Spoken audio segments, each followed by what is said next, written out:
है, ये कहें तो गलत नहीं होगा। हाँ। लेकिन चमचे को इस बार निराशा मिली है क्योंकि जो पूरा का पूरा बैगन है वो हाली हांडी है, वो हांडी भारत आ गई है लेकिन पाकिस्तान नहीं जा रही है। बिल्कुल, ये मोहम्मद बिन सलमान की तस्वीरें भी हम दिखा रहे हैं। सऊदी प्रिंस, क्राउन प्रिंस हैं और ये भारत की एक कूटनीति की जिसे कहा जाए बहुत बड़ी जीत मानी जा रही है। खासतौर पर अगर पाकिस्तान के नजरिए से देखें, इस्लामिक देश है और ये लगातार पाकिस्तान जब भी भारत पर कोई दबाव बनाना होता है तो इन इस्लामिक देशों के मंच पर पहुंचकर कई तरीके से जिसे कहा जाए कि मिसरिप्रेजेंट करता है भारत को। आरती जी।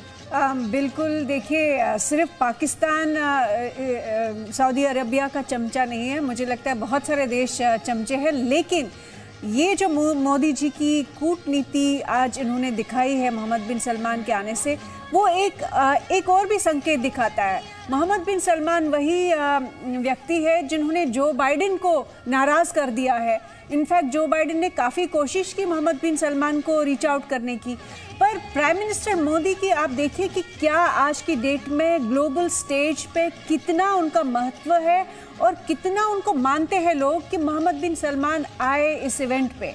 तो ये सिर्फ संकेत ये एक चीज इसको हमें इस नजरिए से भी जरूर देखना होगा कि ये जो मोहम्मद बिन सलमान आए हैं, सऊदी अरब के क्राउन प्रिंस का किसी देश में इस तरीके के मंच पर शामिल होना सऊदी अरब के अपने एक कट्टरपंथी उस सोच से आगे निकलने को भी दर्शाता है। मेरे ख्याल से अब काफी रिफॉर्मिस्ट हो गया है। सऊदी अरब में बहुत आगे बढ़ रहा है। अभी देखा उनका जो इंटरनेशनल मुस्लिम कन्वेंशन के जो प्रेसिडेंट हैं, जो सऊदी अरब के नंबर 2 माने जाते हैं, वो आए थे और रजीब डोभाल के साथ उन्होंने Islamic India Islamic cultural centre के अंदर बातचीत की थी। हाँ। तो मेरे ख्याल से एक मॉडर्न इस्लाम को अब सऊदी अरब प्रमोट करना चाहता है और वो पाकिस्तान को इसलिए पसंद नहीं करता है क्योंकि पाकिस्तान को जाना, हमारे यहाँ जाने जा रहे हैं, हमारे यहाँ 21 देशों के 20 देशों के राष्ट्राध्यक्ष और बड़े ऑर्गेनाइजेशन के प्रतिनिधि हैं।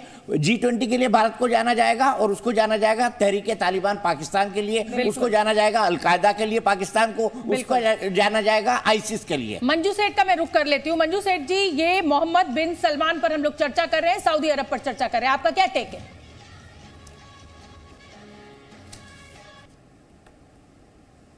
शायद उन तक आवाज नहीं पहुंची। दीपक वोरा जी। दीपक वोरा जी, आप मोहम्मद बिन सलमान की बात कर रहे हैं, आपने बिल्कुल सही कहा। इज यंग, डायनामिक, रिफॉर्मिस्ट है, फंसा हुआ था यमन के जंग में, अब वहां से भी अपने आप को बचा के बाहर निकाल लिया है। अब वो चाहता है कि सऊदी अरब जानता है कि एक दिन तेल खत्म हो जाएगा, पोस्ट ऑयल एरा की तरफ हम जा रहे हैं, तो अब पोजीशन कर रहा है कि दूसरे तरीके से दूसरी एरियाज में हम लोग आगे बढ़े। इसराइल के साथ अगर इसकी दोस्ती हो जाती है फिर तो मिडिल ईस्ट का पूरे जो उसका नक्शा है बदल जाएगा अगर इनके बायलैटरल रिलेशन सही हो जाते हैं।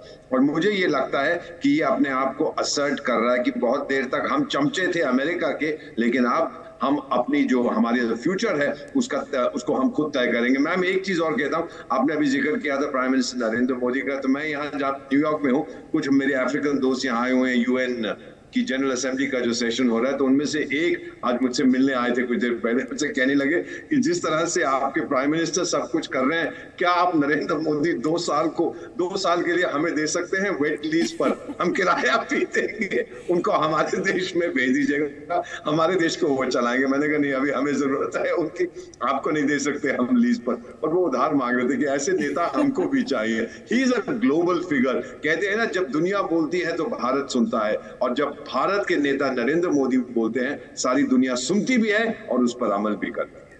बिल्कुल बिल्कुल सही कहा। और नेता के पास क्या होना चाहिए? नेता के पास दृष्टि होनी चाहिए, विजन होना चाहिए। वो मोदी के पास है, किसी भी सब्जेक्ट को लेके, किसी भी पर्सपेक्टिव को लेके। और गुजराती है तो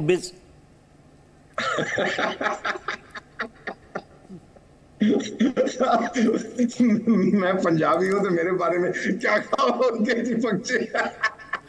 वो खुद बोलते हैं, प्रधानमंत्री खुद बोलते हैं, विशाल गुजराती हूँ।